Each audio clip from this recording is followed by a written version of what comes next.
મારા હાવડ જેવા ખેડૂત ભાઈઓ, નવી પેઢી અને નવી બુદ્ધિનો ખેડૂત.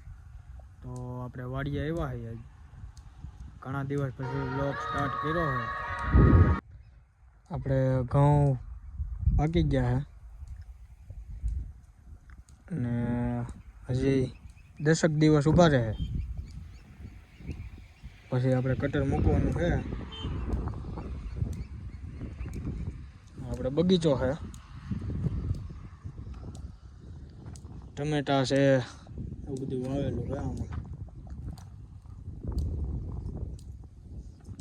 આંબો, મરચી એવું બધું વાવ્યું છે.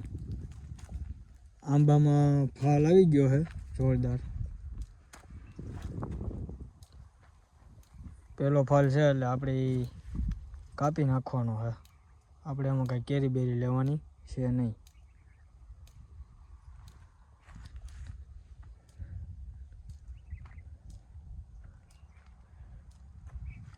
હમણાં આપણે ઘણા ટાઈમથી વ્લોગ નહોતો બનાવ્યો કેમ કે ટાઈમ કાંઈ મળતો નથી. તો આજે તમારા બધા મિત્રો માટે આપણે વ્લોગ પાછો સ્ટાર્ટ કર્યો છે. હમણાં કાંઈ ટાઈમ હતો નહીં આપણી પાસે, એટલે આજે થોડોક ફ્રી હતો એટલે મેં કીધું વ્લોગ બનાવી નાખી. ખાલી વ્યૂ જોવો, કાંઈ ન ઘટે, એક નંબર વ્યૂ છે. એવો છે એ આપણે દ્રાવણ છાંટ્યું હતું એમાં ઘણો આમ ફાયદો થાય છે. તો એ દ્રાવણમાં આપણે શું ઉપયોગમાં લીધું હતું એ તમને બતાવવું. આપણો આંબો છે, એમાં દૂધ, ગોળ, ગૌમૂત્ર અને રાઈનું દ્રાવણ, ઘણો ફાયદો થાય છે અને બગીચાવાળાને કામની વસ્તુ છે. આપણે રાઈનું દ્રાવણ હોતું ને ચાલે, શાકમાં નાખવાની જે રાઈ આવી. અને એ બનાવવા માટે આપણે દૂધ આવે 250 ગ્રામ, mlમાં નહીં 250 ગ્રામ, ગોળ 100 ગ્રામ અને ગૌમૂત્ર અને મધ હોય તમારી પાસે તો મધનો પણ ઉપયોગ કરી શકો. આ એક પંપનું માપ છે. 16 લીટર હોય કે 15 લીટરનો પંપ હોય એનું માપ છે. તો સારો એવો ફાલ આવ્યો છે. જોકે પહેલો ફાલ છે એટલે એ આપણે રાખવાનો ન હોય. આપણે બીજો આંબો છે એમાં તો કાંઈ આવ્યું નથી. તો ચાલો બધા ટ્રાય કરો એકવાર અને શું રિઝલ્ટ મળે કોમેન્ટમાં જણાવજો. આપણે અહીંયા ઇલેક્ટ્રિશિયન આવી ગયા છે, વિજયભાઈ કટીર, પાંચા વારીને જો પાણી વારવા ગયા હોય એમ. શું કરો છો તમે? અમે આને સ્ટાર્ટિંગ સ્વિચ નાખી રહ્યા છે. ફૂલવાનું હક થઈ ગયેલું છે. કહી દો આ તો આવ્યો પછી હોય ટાટરના સ્પેશિયલ રિપેર કરનાર વિજયભાઈ, ટાટરના સ્પેશિયાલિસ્ટ.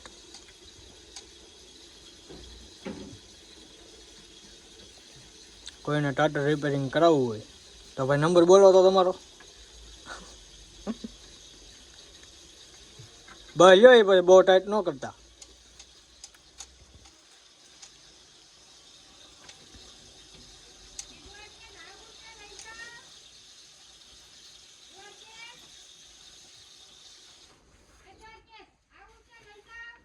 હાલ્યો એને જોડો.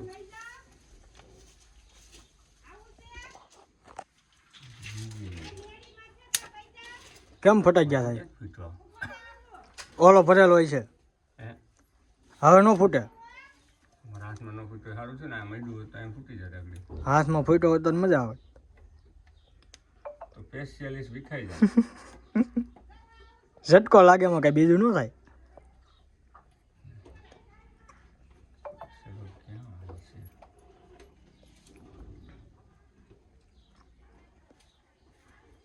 આ 12+12 કોયલનો પંખો આવ્યો છે મયુરભાઈનો. કિલોમીટર. ટૂંકમાં હું તમને બતાવી દઉં કે એમાં અંદરની કોઇલ રહેવાની છે 390 વાટી અને ઉપરની કોઇલ રહેવાની છે 410 અને 36 નંબર ગેજ રહેવાનો છે. તો આ મયુરભાઈનો પંખો છે. તો ચાલો ફાઇનલ બતાવીએ બાંધીને. હાલો, તો ફાઇનલી આપણે પંખો બંધાઈ ગયો છે અને હવે કનેક્શન કરવાના છે. તો ચાલો તમને આગળ બતાવું કે કનેક્શન કઈ રીતના કરવાના.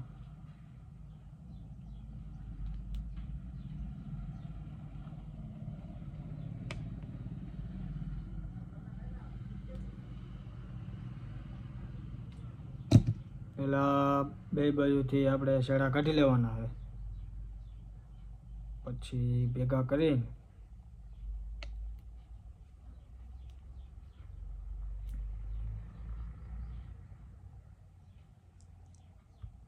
આપણે સ્ટેટરની અંદર પોરવવાના છે.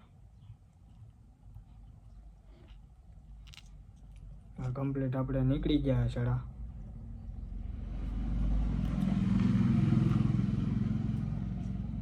પછી આપણે સ્લીવ લઈને અંદરની કોઇલનું માપ લઈને બે કાપી લેવાની.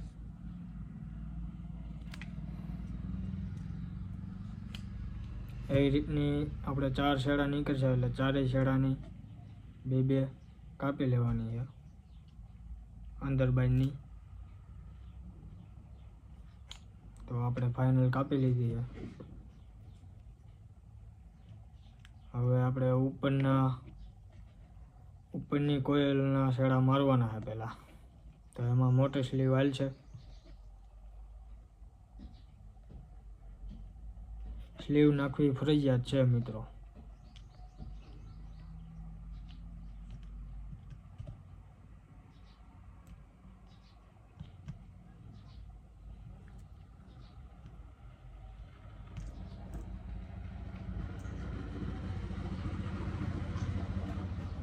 ઘણા ખરા લોકો આ કનેક્શનમાં રેણ મારે છે, પણ આ રેણની કોઈ એવી જરૂરત નથી કે રેણ મારવું ફરજિયાત છે.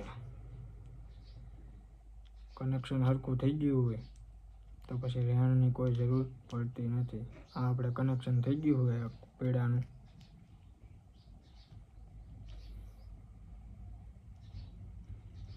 હવે આપણે કાળો છેડો આવશે અંદરની કોઇલનો.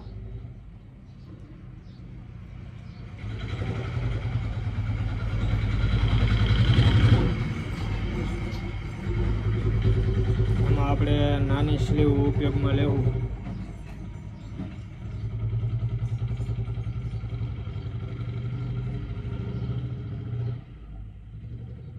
ફાઇનલ પહેલાં આપણે ચેક કરી લેવાનું છે કનેક્શન કરતાં પહેલાં કે આપણો પંખો શોર્ટ નથી ને.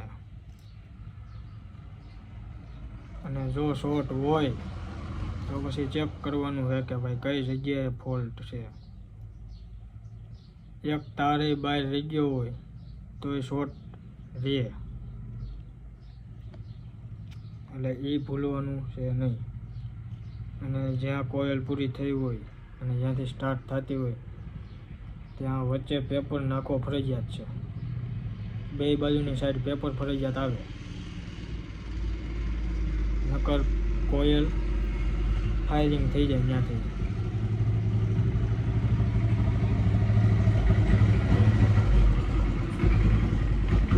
હવે આપણે પીળા શેડાનો પીળો શેડો બીજો લીધો હોય.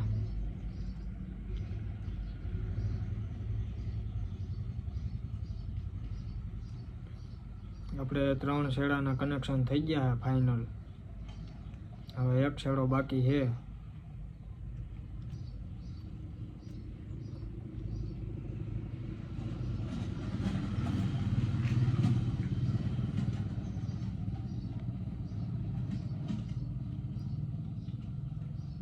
હવે આપણે છેલ્લો કાળો છેડો હોય અંદરની સાઈડનો.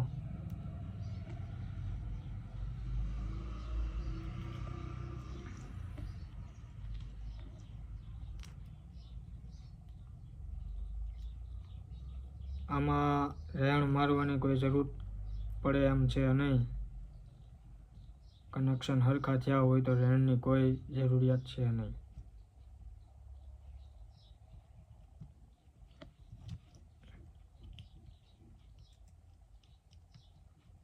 તો ફાઇનલ આપણે કનેક્શન કમ્પ્લીટ થઈ ગયા છે, જોઈ શકો છો. આ આપણે રિવાઇડિંગ થઈ ગયું પંખાનું. હવે આપણે વાર્નિશ પાવાનું છે, તો વાર્નિશ તમને બતાવું કે કઈ રીતે પાવાનું. તો હવે આપણે વાર્નિશ પાવાનું છે, તો બતાવું તમને. બે બાજુની સાઈડ વાર્નિશ પાવાનું રહે. બહુ વધારે વાર્નિશ પાવાનું નથી, બધી કોયલુમાંથી બે બે ટીપા નાખી દેવાના એટલે વાર્નિશ કમ્પ્લીટ થઈ જાય.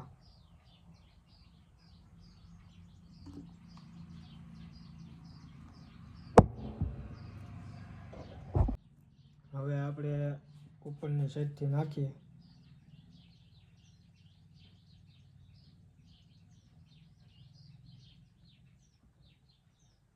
વાર્નિશ પાવાથી કોયલ ગરમ થતી નથી, એટલે ભરવાની બહુ ઓછી શક્યતા રહી છે. પછી તો આમાં ડેટા ઉપર આધાર હોય, કેટલા ડેટા નાખ્યા છે.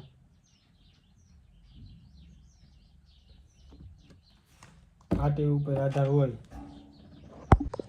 તો હાલો મિત્રો, આપણે મયુરભાઈનો પંખો ફાઇનલી બંધાઈ ગયો છે, તો તમને બતાવું.